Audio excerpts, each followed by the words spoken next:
Class 11 second semester দর্শন বিষয়ের last minute suggestion নিয়ে আজকের আমাদের এই বিশেষ ভিডিও।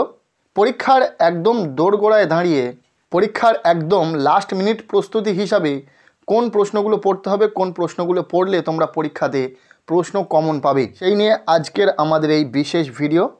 সেকেন্ড সেমিস্টারের দর্শন বিষয়ে 40 নম্বরের পরীক্ষা হবে, যেখানে কোশ্চেন পেপার দুটো ইউনিটে ভাগ করা রয়েছে। ইউনিট 1 ইন্ট্রোডাকশন টু লজিক, এখান থেকে 24 মার্কস রয়েছে, এবং ইউনিট 2 যেখানে রয়েছে ইন্ট্রোডাকশন টু এথিক্স, এখানে 16 নম্বর, টোটাল 40 নম্বরের পরীক্ষা হবে। সো এই ভিডিওতে আমরা দেখে নেব ইউনিট 1 থেকে 2 নম্বরের জন্য গুরুত্বপূর্ণ প্রশ্ন, 3 নম্বরের প্রশ্নের জন্য গুরুত্বপূর্ণ প্রশ্ন, পাশাপাশি 6 নম্বরের বড় প্রশ্নের জন্য গুরুত্বপূর্ণ কয়েকটি প্রশ্ন, যে প্রশ্নগুলো পড়া থাকলে তোমরা পরীক্ষাতে প্রশ্ন কমন পেতে পারো। তার আগে দেখে নাও ইউনিট 1-এর কোশ্চেন প্যাটার্ন। পরীক্ষাতে 2 মার্কের প্রশ্ন থাকবে 6টি, যার মধ্যে থেকে 3টি প্রশ্নের উত্তর লিখতে হবে, তো ওখানে টোটাল রয়েছে 6 নম্বর। এরপর 3 নম্বরের প্রশ্নের জন্য প্রশ্ন সংখ্যা থাকবে পরীক্ষাতে 8টি, যার মধ্যে থেকে 4টি প্রশ্নের উত্তর লিখতে হবে, টোটাল 12 নম্বর রয়েছে। এবং 6 নম্বরের বড় প্রশ্নের জন্য 2টি প্রশ্ন আসবে পরীক্ষাতে, যার মধ্যে থেকে একটি প্রশ্নের উত্তর তোমাদেরকে লিখতে হবে, এই টোটাল 24 নম্বর। সো প্রশ্নগুলো দেখে নেওয়া যাক। প্রথমে আমরা দেখে নেব যুক্তিবিজ্ঞানের প্রকৃতি, অবরোহ এবং আরোহ। এখান থেকে 2 মার্কের জন্য যে প্রশ্নগুলো দেখে যাবে, প্রথম প্রশ্ন যুক্তিবিজ্ঞান কাকে বলে, যুক্তির অবয়ব কাকে বলে, এর সাথে যুক্তির অবয়বগুলি কি কি।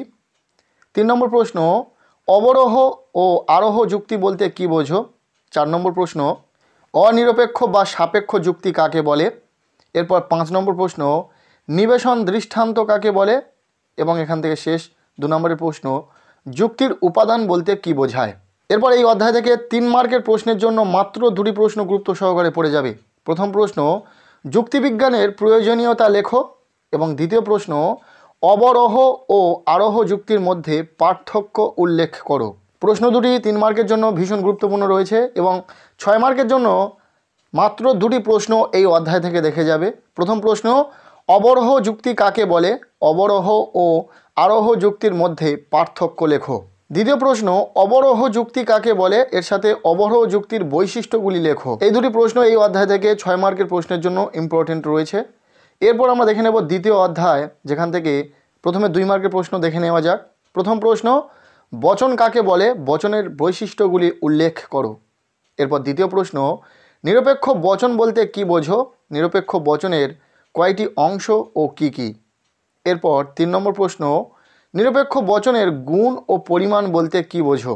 নেক্সট 4 নম্বর প্রশ্ন এ, ই, আই ও বচনের কোন কোন পদ ব্যাপ্য তা উল্লেখ করো। এরপর 5 নম্বর প্রশ্ন এমন একটি অবরোহ বৈধ যুক্তির উদাহরণ দাও যার আশ্রয় বাক্য মিথ্যা এবং সিদ্ধান্ত সত্য। নেক্সট 6 নম্বর প্রশ্ন তাৎপর্য অনুসারে বচন কয় প্রকার ও কি কি। এরপর এখান থেকে 2 মার্কের জন্য শেষ প্রশ্ন এমন 2টি বচনের উদাহরণ দাও যার উপাদান এক কিন্তু আকার ভিন্ন, এর সাথে দেখে রাখবে ব্যাপ্যতার 2টি নিয়ম কি কি। এরপর প্রশ্নের মান 3 মার্কের প্রশ্নের জন্য এই অধ্যায় থেকে যে প্রশ্নগুলো দেখে যাবে, প্রথম প্রশ্ন বাক্য এবং বচন এক নয়, উক্তিটির অর্থ বিশ্লেষণ করো। নিরপেক্ষ বচনে সংযোজকের কাজ কি। দ্বিতীয় প্রশ্ন নিরপেক্ষ বচনের গুণ ও পরিমাণ বলতে কি বোঝায়। প্রতিটা প্রশ্ন ভীষণ গুরুত্বপূর্ণ রয়েছে, কিন্তু খুব ভালো করে পড়বে। এরপর 3 নম্বর প্রশ্ন বচন ও বচনাকারের পার্থক্যগুলি আলোচনা করো। নেক্সট 4 নম্বর প্রশ্ন নিরপেক্ষ বচনে পদের ব্যাপ্যতা বলতে কি বোঝায়, বিভিন্ন নিরপেক্ষ বচনগুলিতে কোন পদ ব্যাপ্য ও অব্যাপ্য হয়। বাকি প্রশ্নগুলো বলছি, তার আগে বলি অনেকের মনে হতে পারে প্রশ্ন সংখ্যা অনেক বেশি। তোমরা যারা বইটা খুলে একটু পড়াশোনা করেছো, নিশ্চয়ই তোমরা এটা জানো বইতে কতগুলি অধ্যায় রয়েছে। প্রতিটা অধ্যায় থেকেও যদি তোমরা 2-3টে করে প্রশ্ন দেখে যেতে চাও, সেক্ষেত্রেও তোমরা দেখে নেবে একটু বেশি সংখ্যা তোমাদের প্রশ্ন পড়তে হচ্ছে। কাজেই যারা ভালো মার্কস তুলতে চাইছে তাদের জন্য তো অবশ্যই প্রতিটা প্রশ্ন খুব ভালো করে পড়ে রাখা প্রয়োজন। যাই হোক, এই দ্বিতীয় অধ্যায় থেকে 6 মার্কের জন্য মাত্র 3টি প্রশ্ন গুরুত্ব সহকারে দেখে যাও। প্রথম প্রশ্ন দৃষ্টান্ত সহকারে নিরপেক্ষ বচনের শ্রেণীবিভাগ করো, এর সাথে উদাহরণ সহযোগে বচন ও বাক্যের মধ্যে পার্থক্য করো। এরপর 2 নম্বর প্রশ্ন বচনাকার কখন সত্য অথবা মিথ্যা হয়, এর উদাহরণ সহ লেখো। এরপর এখান থেকে শেষ প্রশ্ন, নিরপেক্ষ বচনে পদের ব্যাপ্যতা বলতে কী বোঝো? উদাহরণ সহযোগে নিরপেক্ষ বচন ও সাপেক্ষ বচনের মধ্যে পার্থক্য দেখাও। নেক্সট আমরা দেখে নেব তৃতীয় অধ্যায়, বাক্য থেকে বচনের রূপান্তর। এই অধ্যায় থেকে 2 মার্কের প্রশ্নের জন্য যে প্রশ্নগুলো গুরুত্বপূর্ণ রয়েছে, প্রথম প্রশ্ন, বাক্যকে বচনে রূপান্তর করার সাধারণ নীতিগুলির মধ্যে যে কোনো দুটি বর্ণনা করো। দ্বিতীয় প্রশ্ন, প্রশ্নসূচক বাক্যকে বচনে রূপান্তর করার নিয়ম কি? এরপর 3 নম্বর প্রশ্ন, পরিশ্রমীরা কদাচিৎ ব্যর্থ হয়, বাক্যটিকে নিরপেক্ষ বচনে রূপান্তরিত করো।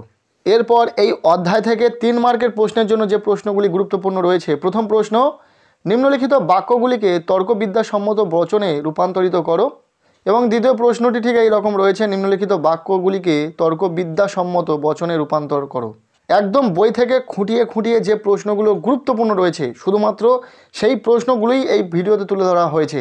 প্রচুর সংখ্যক প্রশ্ন রয়েছে, যার মধ্যে থেকে কিছু প্রশ্ন তোমাদের সামনে উপস্থাপন করা হচ্ছে, যেগুলো গুরুত্বপূর্ণ প্রশ্ন বলে বিবেচিত হয়েছে। এরপর প্রশ্নের মান 6, এর জন্য একটাই প্রশ্ন এখান থেকে দেখে যাও। প্রশ্নটি হলো, নিচের বাক্যগুলিকে তর্কবিদ্যাসম্মত আকারে পরিণত করে তাদের গুণ ও পরিমাণ নির্ণয় করো। এখান থেকে যে বাক্যগুলি রয়েছে দেখে নাও। আর এই তৃতীয় অধ্যায় থেকে 3 ও 6 মার্কের বড় প্রশ্ন আসার সম্ভাবনা কিন্তু ভীষণ কম, তাই ততটাও জোর দিয়ে এই অধ্যায় থেকে বড় প্রশ্ন পড়তে হবে না। এরপর আমরা দেখে নেব চতুর্থ অধ্যায়, বচনের বিরোধিতা। এখান থেকে গুরুত্বপূর্ণ 2 মার্কের কিছু প্রশ্ন দেখে নাও। প্রথম প্রশ্ন, বচনের বিরোধিতার দুটি শর্ত কি কি?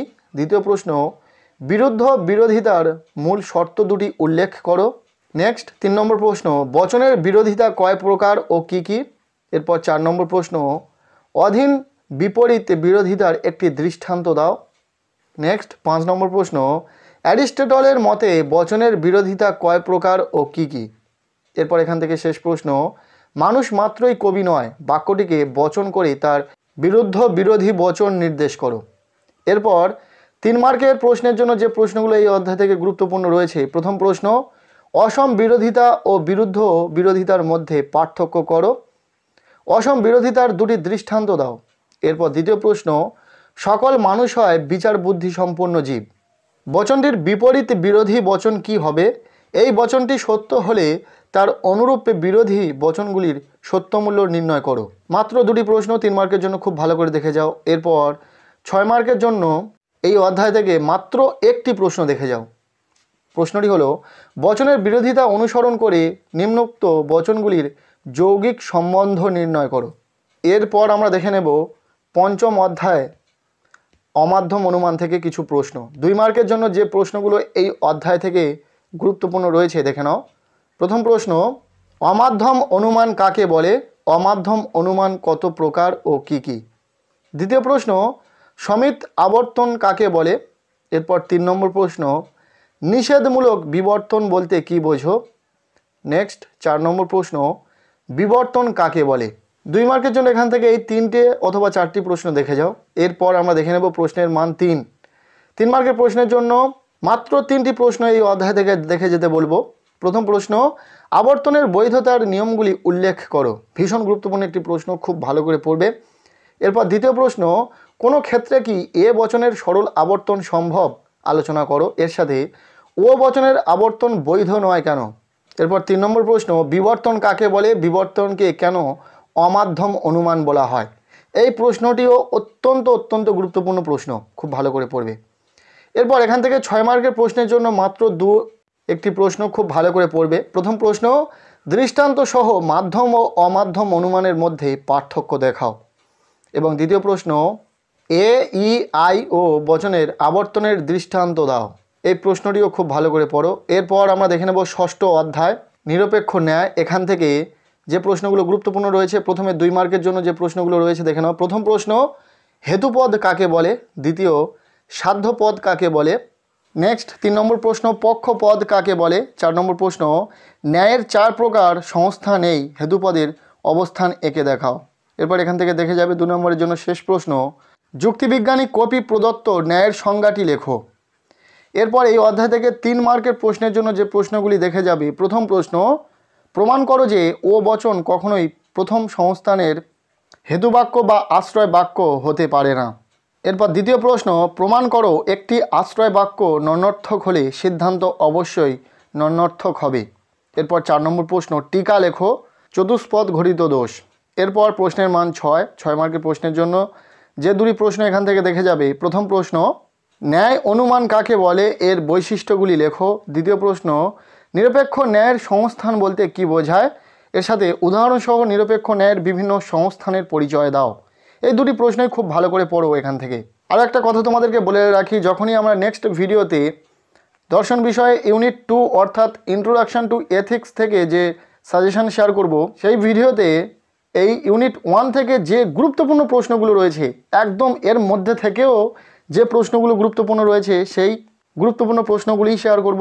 যারা ভালো রেজাল্ট করতে চাইছে তাদেরকে এই সমস্ত প্রশ্ন পড়তে হবে, এবং যারা একটু রিস্ক নিতে চাইছে অবশ্যই সেই প্রশ্নগুলো দেখে যেতে পারো, যে প্রশ্নগুলি আমরা নেক্সট ভিডিওতে শেয়ার করব। কপাল ভালো থাকলে সেখান থেকেও কিছু প্রশ্ন তোমরা অবশ্যই পরীক্ষাতে কমন পেতে পারো। এরপর সপ্তম অধ্যায় যৌগিক যুক্তি, এখান থেকে 2 মানের প্রশ্নের জন্য যে প্রশ্নগুলো গুরুত্বপূর্ণ রয়েছে। প্রথম প্রশ্ন, প্রাকল্পিক নিরপেক্ষ ন্যায় কয় প্রকার ও কী কী, এর সাথে দ্বিতীয় প্রশ্নটি দেখে যাও, বৈকল্পিক ন্যায় কাকে বলে, বৈকল্পিক ন্যায় কয় প্রকার ও কী কী। এরপর এখান থেকে 3 মার্কের প্রশ্নের জন্য যে প্রশ্নগুলি গুরুত্ব সহকারে দেখে যাবে। প্রথম প্রশ্ন, যুক্তির বৈধতা বিচার করো। যদি লক বস্তুবাদী হন তবে তিনি দার্শনিক। লক দার্শনিক, সুতরাং তিনি বস্তুবাদী। এরপর দ্বিতীয় প্রশ্ন, মিশ্র প্রাকল্পিক ন্যায়ের এমটি আকারের একটি দৃষ্টান্ত দাও। এই প্রশ্নটি কিন্তু বোর্ডের তৈরি নমুনা প্রশ্নপত্রে রয়েছে, কাজেই খুব ভালো করে প্রশ্নটিকে পড়বে। যুক্তিটির বৈধতা বিচার করো, হয় পাখিটি কাক অথবা কোকিল। পাখিটি কাক নয়, কারণ পাখিটি কোকিল। এরপর এই অধ্যায় থেকে 6 মানের বড় প্রশ্নের জন্য যে প্রশ্নগুলি গুরুত্ব সহকারে দেখে যাবে। প্রথম প্রশ্ন, প্রাকল্পিক নিরপেক্ষ ন্যায়ের প্রকারভেদ উদাহরণসহ লেখো। এর সাথে এই প্রসঙ্গে প্রাকল্পিক নিরপেক্ষ ন্যায়ের বৈধতার নিয়ম ও নিয়ম ভঙ্গজনিত দোষের নাম লেখো। ভীষণ গুরুত্বপূর্ণ প্রশ্ন, খুব ভালো করে পড়বে। এরপর দ্বিতীয় প্রশ্ন, প্রাকল্পিক নিরপেক্ষ ন্যায় ও বৈকল্পিক নিরপেক্ষ ন্যায়ের মধ্যে পার্থক্যগুলি আলোচনা করো। এই দুটি প্রশ্ন 6 মানের প্রশ্নের জন্য খুব ভালো করে দেখে রাখবে। এরপর রয়েছে অষ্টম অধ্যায় ভারতীয় নীতিবিদ্যা, এখান থেকে যে প্রশ্নগুলি গুরুত্বপূর্ণ রয়েছে। প্রথম প্রশ্ন, ভারতীয় নীতিবিদ্যার মূলে কোন গ্রন্থ রয়েছে এবং কেন। দ্বিতীয় প্রশ্ন, ভারতীয় নীতিশাস্ত্রে চিত্তশুদ্ধি বলতে কি বোঝানো হয়েছে।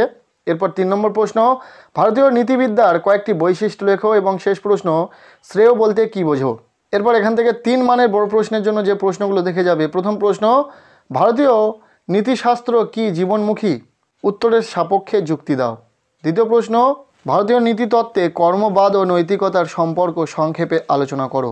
এরপর 3 নম্বর প্রশ্ন, বেদ হলো ভারতীয় নীতিবিদ্যার আকার গ্রন্থ, ব্যাখ্যা করো।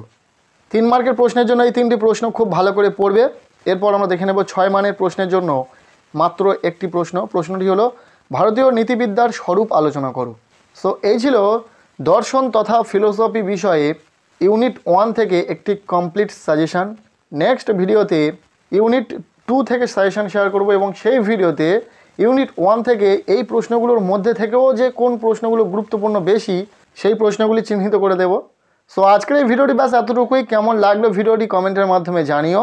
ভিডিওটি ভালো লেগে থাকলে লাইক করে দাও। আমাদের এই চ্যানেলে নতুন হলে চ্যানেলটিকে সাবস্ক্রাইব করে রাখো, আর পারলে ভিডিওটি বন্ধুদের সাথে প্রচুর শেয়ার করে দাও।